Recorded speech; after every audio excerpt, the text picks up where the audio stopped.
Welcome to the Blue Atlas Trade Show Marketing Podcast. Hey everybody, welcome back to the Trade Show Marketing Podcast. And today we're talking about designing an impactful trade show booth and three key elements to that. We've got some great points to take you through today, and then we'll leave you with some action items, some things that you can do as soon as you get done today. Start providing a better positive ROI for your trade show experience and exhibiting at different events. So let's get started. First, today we're talking about booth design fundamentals. Everyone knows that the booth matters. Everyone has a design for their booth. But I think something that people don't understand is the importance of the first impression. The layout and the visual appeal of the booth really matter. I've seen some booths that they don't put a lot of money into the booth, and you can do some really creative things and have a really nice looking booth without spending tens, twenties, thousands of dollars. Lots of money. You don't have to spend that kind of money to have a good looking booth. We've come up with some creative ways for say $2,500 to be able to do a really nice looking booth that looks polished and professional. But to start there, let's talk about the booth background itself. I've seen a lot of just the pieces of the booth that unfortunately kind of cheapen your brand a little bit. It makes it look like you don't put as much investment into it, and it makes you look like a smaller company. I've seen some really large companies that I know have million-dollar budgets, multi-million-dollar budgets, and just for ease, they might use some small stands and things like that, and it didn't give the impression that I think that company and the people in the booth would really want. So first thing, as far as the booth design fundamentals, you've got to think about the presence that you establish with the materials and the design, the booth that you have. I know a lot of booths start, let's say, as a 10 by 10 space. Sometimes we end up in a 6 by 4 space, or we go 20 by 20 and get bigger, but there's a lot of different layouts. But most of the time, you can pretty much plan on a 10 by 10 as your basic space. Within that, you want to fill your space visually. So that when people walk by, they are invited into it. We'll talk about engagement in just a second, but they're invited into your space visually. Because otherwise, if your backdrop's overwhelming, you're trying to put a whole flyer on your backdrop. That's not the point of your backdrop. The backdrop is to be visual, have a headline to get somebody's attention and go, oh, I need to know more about that, and step into your booth. That's the whole point of your backdrop.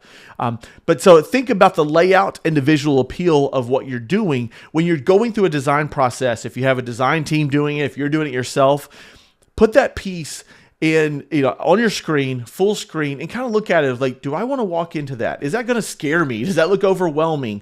Does it still make sense if I'm standing in front of it? If I have a podium sitting there in front of it? But really think about your layout and visual appeal of your booth design. And then the next thing that I do see is a problem for a lot of people is the brand consistency.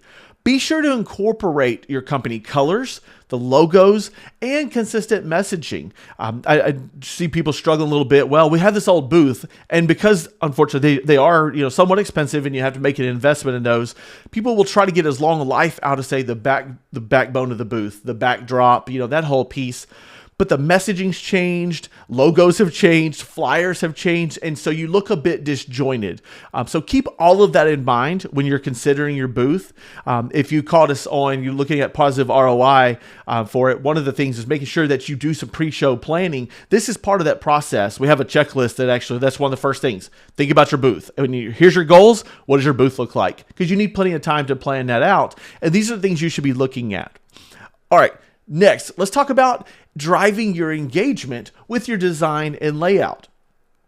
Ultimately, you need to lay out your booth to make it easy for people to come into. And before I get into a couple of things like interactive elements and the comfort and accessibility, I want to make a point that I think a lot of people miss.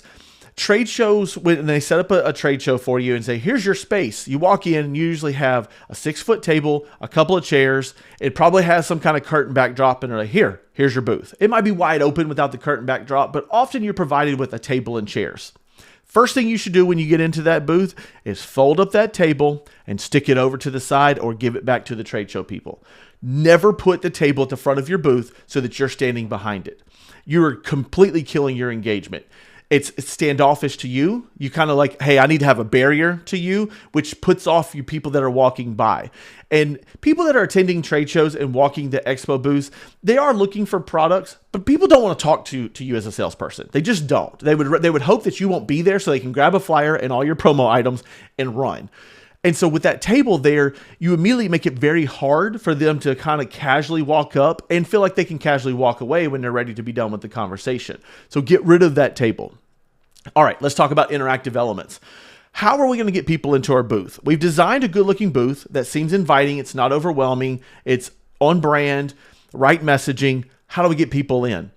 I highly recommend one of three things, and these go into very broad categories, but some type of demo, so that there's interactivity, some type of game, and some type of technology integration. You don't have to do all three. In fact, doing one is the most important. So I'm going to do this one, and that's what our draw to get people into the booth will be.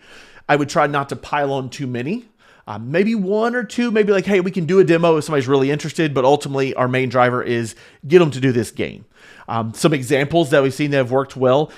Years ago, one of our staff was working at a trade show and their theme was race car themed. So they actually bought a door of a race car so that you could come and take a picture so it looked like you were in the race car, in this race car door. Simple, fast, and easy, but very interactive. And that brings to another point. Any of these things that you're doing, try to make them fast. They need to be really easy to implement and carry out. If it's like very complicated, I've seen people do like Wii games, for instance. Well, you got to set it up and get people in, get them a controller, tell them how to play. You're drawing out for several reasons. You're drawing out their time so they get impatient, and you're wasting a lot of time on one attendee. When you're trying to meet thousands, hundreds to thousands of attendees, you don't want to waste that much time. You want it to be quick and easy. I've seen some people, it'll do like a slot machine that you can customize the reels. So like they pull the thing and, it pops up and it's like, hey, you get so-and-so promo item, or you get this coupon or this discount. Plinko wheels that, you come and spin the wheel and that's like the promo item you take with you. All of those are quite effective and they're fast. So whatever you're doing with this interactive element, make it fast and easy to do. Demos are a little bit different because you probably want to engage that if somebody's really engaged with you. And it's worth taking the time because they've gone beyond trade show attendee. They're now become prospect. Let's spend the time. If you can sell it. So, demos are a little bit different, but to me, demos are kind of like a step two, kind of a plan B for when people are really engaged. You want something that's quick and easy to get them in and out. Next thing is comfort and accessibility. Making your booth inviting and inclusive. This is, like I said, when you first show up and get rid of that table, this is another one of those elements. People can't get into your booth if you have a table at the front. If you have your podium right in the front, you're really making it difficult for people to come in and out. And when it's slightly difficult, when you provide friction for somebody to come into your booth, they're going to keep walking.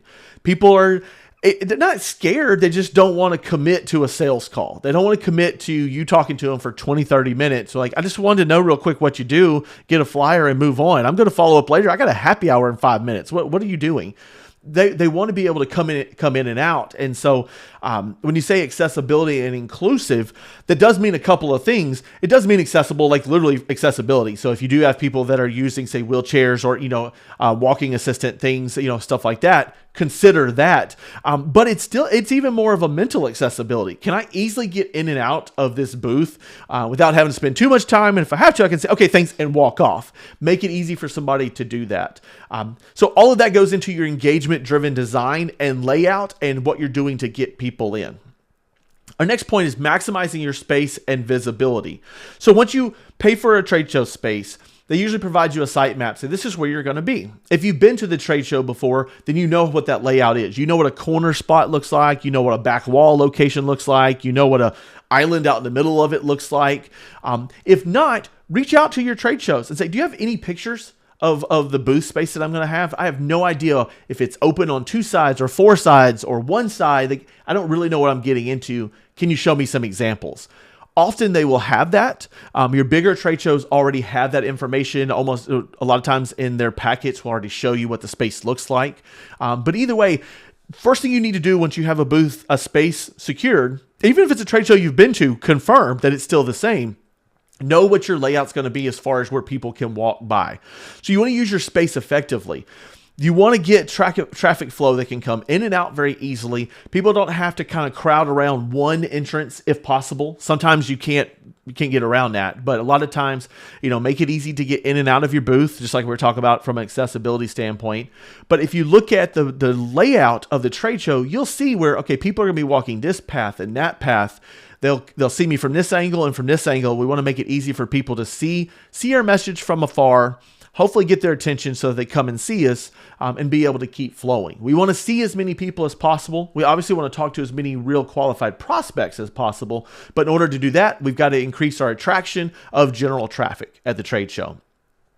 Also consider your visibility for where you are. How high can you put things in? A lot of trade shows have specifications and limits on heights that you can't be above, say, 10 feet or 6 feet, things like that.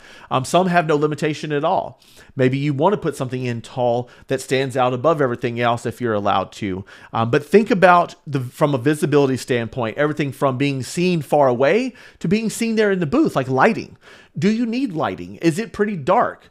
I recommend for a lot of our booths that are, say, a 10-foot spanning backdrop.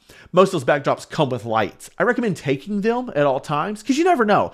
You think, oh, yeah, it's well lit, until you put everything up and go, man, those fluorescent lights really do not light our booth very well. We need to put our lights on it. And just some small lighting on it will help increase your visibility of your stand. It looks inviting when you have a warm light on your material. You look professional. They're like, man, I need to talk to these guys because I like their booth. And they're pulling me in with their message. So think about all of those elements when you're talking about visibility.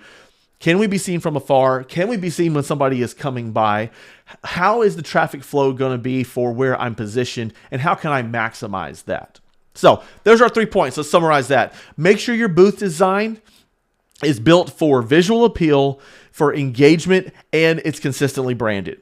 Make sure your booth itself is built for engagement. You're getting people in with interactive elements. You're making it easy to get in and out of your booth and easy for you to talk to people and move in and out of your booth. Get out from behind the table. Throw the table away. Get out from behind the table. Get out there, talk to people, and maximize your space and visibility. Do what you can within the limits, within the constraints that the trade show gives you, but be as visible as possible. That's the whole point of going to a trade show. So, what are our action items today? 3 things. 1, I want you to start this. Begin designing your booth and promo items before a show, about 6 months, but have a consistent theme. If the show has a theme, maybe try to tie it into that theme. They're going to be promoting things like my example earlier of like the race car door. They're going to have a whole theme of racing and you're going to see that everywhere. Your booth can tie into that. So you get to carry on a message they're already promoting. But if not, make sure you have a consistent theme. We have a client that's talking about one of their selling points is sustainability. Well, with that, we're doing recycled promo items. Our backdrop is going to talk about that, and some of the messaging is about sustainability. All of that's going to be consistent. And think through those things. That's a perfect example. If you're talking about sustainability, but then you're throwing away a whole bunch of promo items, people might get the wrong message and feel like, I don't know if they're really sustainable because look at all the stuff we're throwing away, or not using recyclable materials. So use a consistent theme. Number 2, plan your distribution strategy for your materials. How are you going to get people your flyers, your promo items? How are you going to engage them with your games or interactive elements? Plan this out.